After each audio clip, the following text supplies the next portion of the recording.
नमस्कार विद्यार्थियों, political science classes में पुनः आपका स्वागत है। और लोकतंत्र नामक एक अपने बड़े अध्याय का मैं समझता हूँ कि आज आखिरी व्याख्यान है। और इस आखिरी व्याख्यान के साथ ही लोकतंत्र नामक जो इकाई है उसका समग्र विश्लेषण पाठ्यक्रम अनुसार मुझे लगता है कि संपूर्ण हो जाएगा। तो आज का जो प्रकरण है, पुनः मैं पहले वाले प्रकरणों की तरह ही आज के इस प्रकरण को समझने के लिए भी मैं महसूस कर रहा हूँ कि आप ज़रूर अपने कॉपी पेन के साथ तैयार होंगे ताकि नोट्स आप तैयार कर लें। बहुत लंबा चैप्टर नहीं है, बहुत छोटा सा व्याख्यान आज का होने वाला है। और इस छोटे से व्याख्यान में केवल 3-4 जो टॉपिक्स हैं, 3-4 जो उपशीर्षक हैं, उन शीर्षकों के माध्यम से हम इस व्याख्यान को पूरा करने का प्रयास करेंगे। तो आज का जो हमारा लोकतंत्र नामक जो इकाई है, आज का जो हमारा व्याख्यान है, उस व्याख्यान का जो प्रकरण शीर्षक है वो है लोकतंत्र की सफलता की शर्तें। कंडीशंस क्या हैं कि लोकतंत्र है वो ठीक से वहाँ पे काम कर सके। ऐसी कौन सी दशाएं हैं, ऐसी कौन सी शर्तें हैं जो वहाँ पे उपलब्ध हों या हों ठीक से, तो वहाँ पे लोकतंत्र है वो अच्छी तरह से काम कर सके। ये हमारे आज के व्याख्यान का विषय रहेगा। और आज के इस विषय के साथ ही लोकतंत्र नामक अपनी जो इकाई है उसका समापन आज यहीं हो जाएगा। तो 4 जो शर्तें हैं, बहुत सारी शर्तें हो सकती हैं, कंडीशंस हो सकती हैं, लेकिन आपको ये 4 शर्तें हैं वो अति महत्वपूर्ण हैं और ये वास्तव में प्राइम हैं, प्राथमिक हैं। ये शर्तें नहीं होंगी, ये कंडीशंस अगर किसी देश की राजनीतिक व्यवस्था में नहीं है तो हम ये कह सकते हैं कि लोकतंत्र वहाँ पे ठीक से कार्य नहीं कर पा रहा है, या लोकतंत्र है वो छद्म रूप से वहाँ पे स्थापित है, ठीक रूप से या विस्तृत रूप से वहाँ की जो नागरिक संस्कृति है उसमें लोकतंत्र रचा बसा हुआ नहीं है, हम ये मान सकते हैं। तो हम 4 जो बिंदु हैं उनका बारी बारी से अध्ययन करेंगे। मैंने श्यामपट्ट पे पहले से इन 4 बिंदुओं को लिख के रखा है। तो लोकतंत्र की सफलता की जो 4 शर्तें हैं, देखिए आप बुक्स में या कहीं और आपको ये कंटेंट इंटरनेट पे आपको हो सकता है कि बहुत सारी शर्तें मिल जाएंगी, उसमें 10-20 तक मिल जाएंगी। लेकिन हम अगर बारीकी से देखेंगे तो वो चारों जो मैंने लिखी हैं बोर्ड पे उन्हीं में समाहित हैं वो। और कुछ बुक्स में जो कुछ ऐसी बुक्स हैं उसमें लोकतंत्र की जो शर्तें हैं या लोकतंत्र की सफलता की शर्तें हैं उनको संसदीय शासन की सफलता की शर्तों के साथ, अध्यक्षीय शासन की सफलता की शर्तों के साथ, प्रत्यक्ष प्रजातंत्र की सफलता की शर्तों के साथ या प्रतिनिध्यात्मक लोकतंत्र की सफलता के शर्तों के साथ मिला दिया गया है।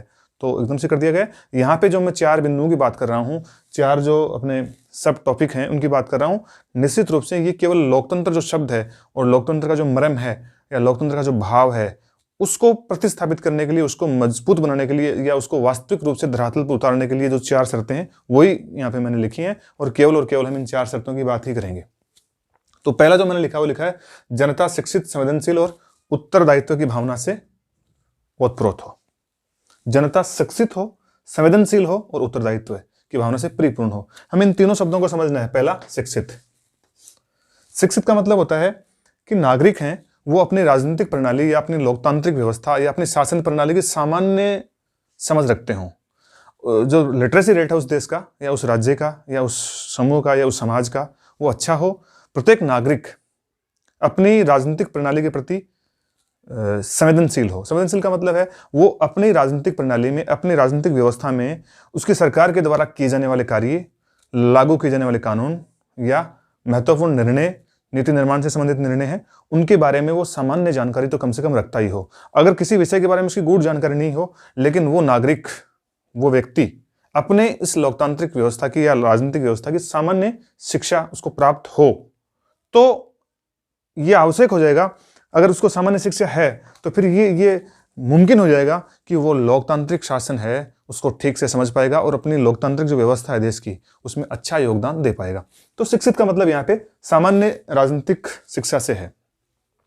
आप इसका संबंध शिक्षा से जोड़ के देख सकते हैं, प्राथमिक शिक्षा, माध्यमिक शिक्षा से भी जोड़ सकते हैं।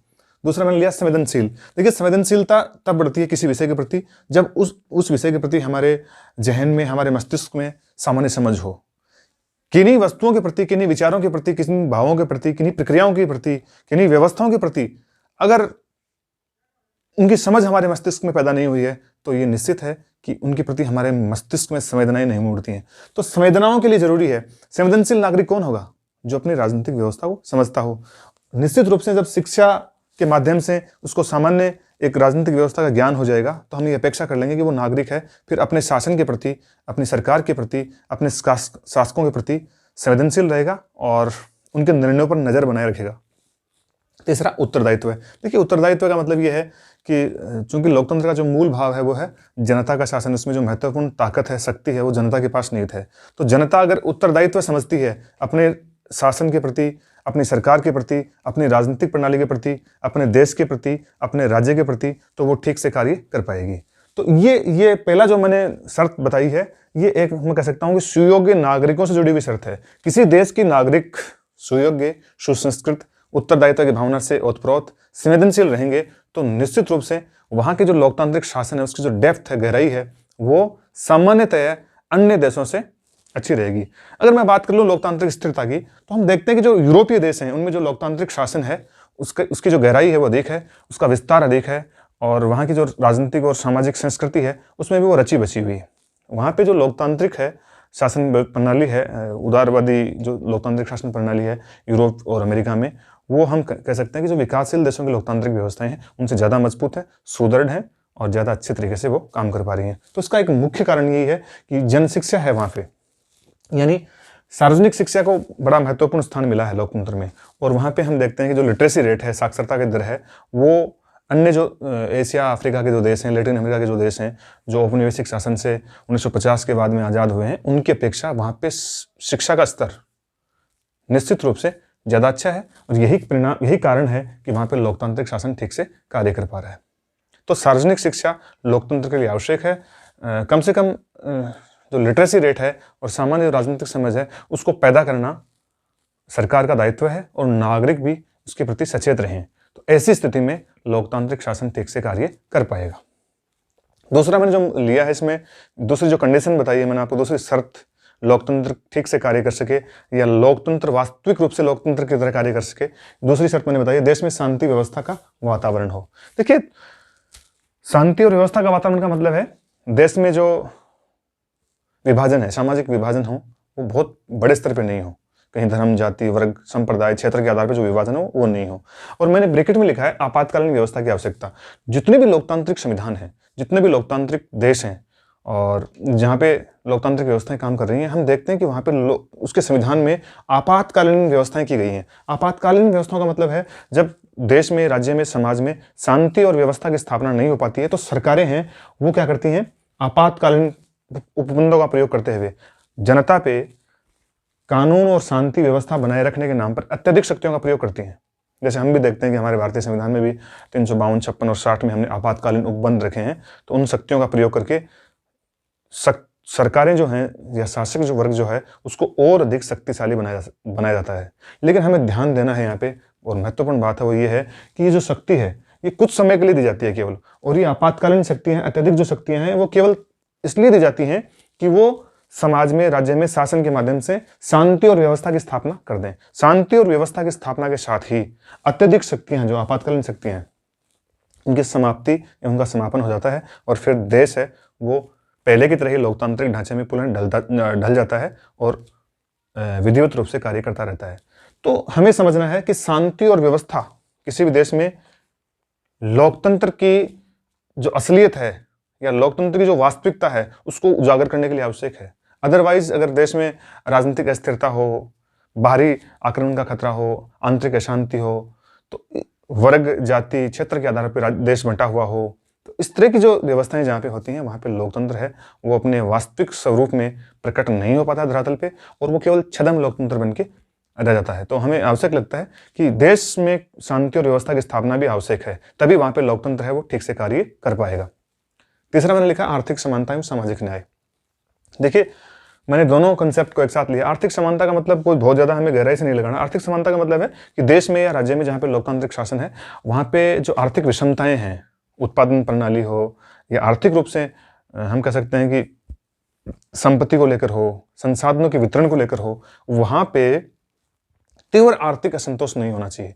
अगर किसी राजनीतिक समाज में, किसी देश के समाज में, किसी देश की राजनीतिक व्यवस्था में जो आर्थिक समानता है वो आर्थिक समानता नहीं होकर आर्थिक समानता स्थापित करने के बीच में गहरी खाई हो, अर्थात समाज में ऐसे वर्ग विद्यमान हो तो अत्यधिक तीव्र रूप से गरीब हों, और ऐसे वर्ग भी विद्यमान हो जो जहाँ पे अत्यधिक पूंजी है या संपत्ति है या संसाधन है उनका संकेंद्रण हो रखा हो या केंद्रण हो रखा हो। वहाँ पे एक ही समुदाय में, एक ही वर्ग में, एक ही परिवार में संसाधन, जो आर्थिक संसाधन है वो केंद्रित हों और अधिकांश जनता है या देश की असंख्य जनता है वो गरीब हो। तो ऐसी स्थिति में होता क्या है, और ऐसी स्थिति में भी तीव्र आर्थिक असंतोष होने के कारण वहाँ पे समाज में प्रतिरोध, क्रांति की भावनाएं हैं वो जागृत होने लगती हैं, और क्रांति की भावनाएं हैं वो लोकतंत्र के बिल्कुल विपरीत हैं। लोकतंत्र को वो स्थापित नहीं होने देती हैं। तो एक तो ये, दूसरा सामाजिक न्याय मैंने लिखा है यहाँ पे। तो सामाजिक न्याय का मतलब है समाज में विभिन्न जो वर्ग हैं, जातियां हैं, धर्म हैं, संप्रदाय हैं, उनमें कमोबेश सौहार्द की स्थापना हो, उनमें एक दूसरे के विचारों को समझने की ताकत हो और विषमताएं नहीं हो समाज में। अस्पृश्यता के नाम पे, जाति के नाम पे, ऊंच नीच के नाम पे, वर्ण व्यवस्था के नाम पे, धर्म के नाम पे अगर ये होंगी तो फिर वहाँ पे लोकतंत्र है वो लोकतंत्र की तरह कार्य नहीं कर पाएगा। या मैं ये कह सकता हूँ कि वहाँ पे केवल राजनीतिक लोकतंत्र होगा। राजनीतिक लोकतंत्र का मतलब है केवल शासन के स्तर पर लोकतंत्र है, राजनीतिक रूप से केवल शासन के स्तर पर लोकतांत्रिक शासन को अपनाया गया है। आर्थिक लोकतंत्र वहां पे नहीं है, सामाजिक लोकतंत्र भी नहीं है। और मैं बता दूं, राजनीतिक लोकतंत्र की सफलता के लिए आवश्यक है कि उस देश के समाज में, उस राज्य के समाज में आर्थिक समानता की स्थापना हो और सामाजिक न्याय की स्थापना भी हो। देखिए, दोनों ऐसे कंसेप्ट हैं, दोनों ऐसे विचार हैं, आर्थिक समानता और सामाजिक न्याय, कि उनको पूर्णतः जमीन पर ला पाना या प्रकट कर देना इतना आसान नहीं रहेगा। लेकिन हाँ, इतना हमें समझना चाहिए कि लोकतंत्र सफल रूप से तभी कार्य कर पाएगा जब आर्थिक समानता की तरफ सरकार के कदम बढ़े हुए हों, या राज्य दिन प्रतिदिन आर्थिक विषमताओं के समापन की ओर कार्य कर रहा हो, या ऐसे ही ठीक सामाजिक जो विषमताएं हैं उनको मिटाने के लिए सरकारें, राज्य, नागरिक कार्य कर रहे हों। तो हम कह सकते हैं कि लोकतांत्रिक शासन वहां पर ठीक है। ये खाई अगर बढ़ती जा रही हो, आर्थिक विषमताओं की खाई है वो और बढ़ती जा रही हो, तो वहां पर हम नहीं कह सकते कि लोकतांत्रिक शासन है वो ठीक से कार्य कर पा रहा होगा। चौथा और जो अंतिम बिंदु मैंने लिया वो लिया सामाजिक स्तर पर विशेषाधिकारों की समाप्ति। ये अपने आप में बड़ा इंपॉर्टेंट है। अर्थात मैंने लिखा है उपयुक्त सामाजिक बदलाव जरूरी है। देखिए, जो बदलाव हैं या गतिशीलता हम कह सकते हैं, या सकारात्मक परिवर्तन भी इसको मैं बोल सकता हूँ, समाज में सामाजिक या आर्थिक, धार्मिक, सांस्कृतिक जितने भी तरह के बदलाव हों वो सारे बदलाव होने आवश्यक हैं। समाज है वो मैं कह सकता हूँ कि विकास की ओर उन्मुख होना चाहिए। रूढ़िवादी जो सोच है उसके स्थान पे वैज्ञानिक और तार्किक जो सोच है वो उस समाज में विद्यमान है, उस समाज के लोगों में विद्यमान है, उस समाज के जो धर्म और संप्रदाय हैं उनमें विद्यमान है, तो वहाँ पे लोकतंत्र है वो ठीक से कार्य कर पाएगा। अगर किसी देश का समाज रूढ़िवादी है, परंपरावादी है, या तर्कशून्य परंपराओं में विश्वास रखने वाला है, तो वहाँ पे भी ये काम नहीं हो सकता। मैं अगर भारत के संदर्भ में बात करूँ तो हम ये कह सकते हैं कि जो अगर कुछ अपने ऐसे जैसे धर्मों में जो वर्ण व्यवस्थाएं हैं, वर्ण व्यवस्थाओं में प्राचीन जो वर्ण व्यवस्थाएं विद्यमान हैं उसमें कुछ जातियों को, कुछ समुदायों को, कुछ वर्गों को निम्न और कुछ को उच्च कहने की जो परंपरा बनी हुई है, ये लोकतंत्र के दृष्टिकोण से स्वस्थ नहीं है। हमें व्यक्ति और व्यक्ति का सम्मान करना आना चाहिए, ये लोकतंत्र की एक प्राथमिक शर्त है। दूसरी अगर मैं बात कर लूँ तो विशेषाधिकार वर्ग जो कोई अगर है समाज में विद्यमान है, तो सरकारें और जो सामाजिक बदलाव हैं वो उनके समापन की ओर बढ़ें। सरकारों को ये प्रयास करना चाहिए या शासन को ऐसा प्रयास करना चाहिए कि वो विशेषाधिकारों की समाप्ति करे। अगर विशेषाधिकार समाज में विद्यमान रहेंगे तो लोकतंत्र का कोई वास्तविक अर्थ शेष नहीं बच जाता है। तो ये इसका मूल भाव है। मैं समझता हूँ कि चारों जो शर्तें हैं वो किसी भी देश के राजनीतिक समाज में या सामाजिक व्यवस्था में, लोकतांत्रिक व्यवस्था में विद्यमान नहीं है, तो हम ये नहीं कह सकते कि वहाँ पे लोकतांत्रिक ढांचा है वो ठीक से कार्य कर रहा है। हाँ, हम ये कह सकते हैं कि वहाँ पे लोकतांत्रिक शासन की स्थापना जरूर हो गई है। लोकतंत्र केवल राजनीतिक रूप से है वहाँ पे, लोकतंत्र सामाजिक रूप से वहाँ पे नहीं है, आर्थिक रूप से नहीं है।